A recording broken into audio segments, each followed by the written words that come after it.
बिस्मिल्लाहिर्रहमानिर्रहीम अस्सलाम वालेकुम। बांग्लादेश के अंदर हसीना वाजिद की गवर्नमेंट का तख्ता उल्ट गया है। किस वजह से उल्टा, क्या वजह बनी? अचानक एक दो दिनों के अंदर इतना ज़्यादा एहतजाज शुरू हुआ जिसकी वजह से हुकूमत का तख्ता ही उलट गया। 2 दहाइयों तक हसीना वाजिद ने वहाँ पे हुकूमत की। उनके दौर के अंदर काफ़ी मुल्क ने तरक्की भी की, मईशत में बेहतरी आई। मुकम्मल आपको वीडियो के अंदर बताते हैं। अगर आप चैनल पर नए हैं, चैनल को सब्सक्राइब कीजिए, बेल आइकन पे क्लिक कीजिए ताकि मजीद चैनल पर आने वाली नई वीडियोस भी मिलती रहें। आखिर ऐसा क्या हुआ कि गवर्नमेंट ख़त्म हो गई, उसके बाद फ़ौज को आना पड़ा। फ़ौज ने हुकूमत संभाली और हसीना वाजिद को कहा कि आप 45 मिनट के अंदर अंदर मुल्क छोड़ दें।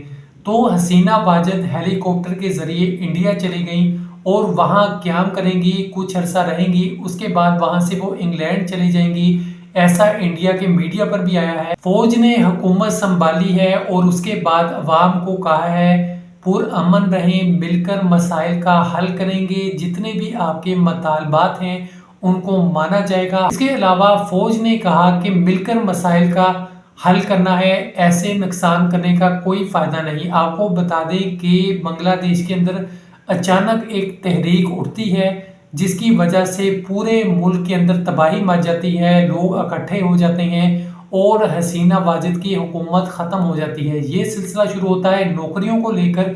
वहाँ के तलबा सबसे पहले एहतजाज करते हैं कि हमें भी गवर्नमेंट के अंदर नौकरियाँ दी जाए। गवर्नमेंट में नौकरी को बहुत वहाँ पे अच्छा समझा जाता है, बहुत सहूलतें उनको मिलती हैं। लेकिन किस वजह से ये हुआ? तो इस वजह से हुआ कि वहाँ पे रूल है कि 50% नौकरियां उन लोगों को दी जाएंगी जो कि एक ख़ास ग्रोह है। वो ग्रोह कौन है?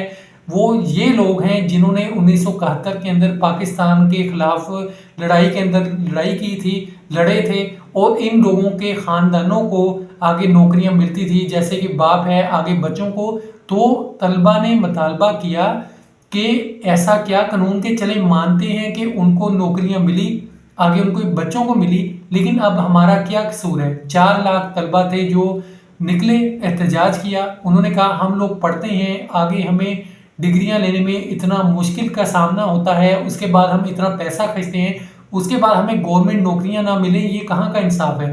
तो उन्होंने अपने मुतालबा हसीना वाजिद से मनवाए। उनको कहा, बात पार्लियामेंट तक पहुंची, बात सुप्रीम कोर्ट तक पहुंची। सुप्रीम कोर्ट ने कहा ठीक है, हम आपकी बात को तस्लीम करते हैं, ये बिल्कुल सही कह रहे हैं, आप सही कह रहे हैं, ऐसा ही होना चाहिए।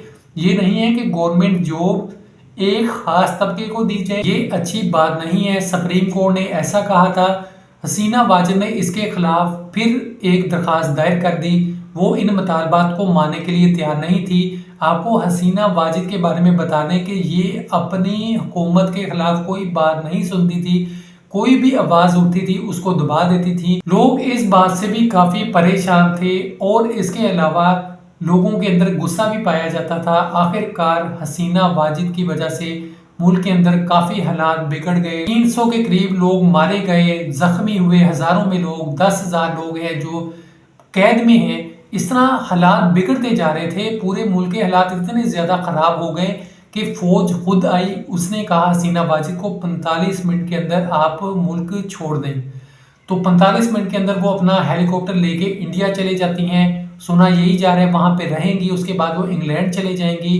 तो इस तरह से ये सारे मामला हुए हैं। एक देखें, सिर्फ इस वजह से एक ही दिन के अंदर इतने हालात ख़राब हो गए कि लोग सड़कों पे निकल आए और हुकूमत का तख्ता ही उलट दिया। मज़ीद ताज़ा तरीन अपडेट्स के लिए चैनल को सब्सक्राइब कीजिए, बेल आइकन पे क्लिक कीजिए ताकि हमारे चैनल पर आने वाली नई अपडेट्स भी आपको मिलती रहें। अपना बहुत सा ख्याल रखिएगा। खुदा हाफिज़।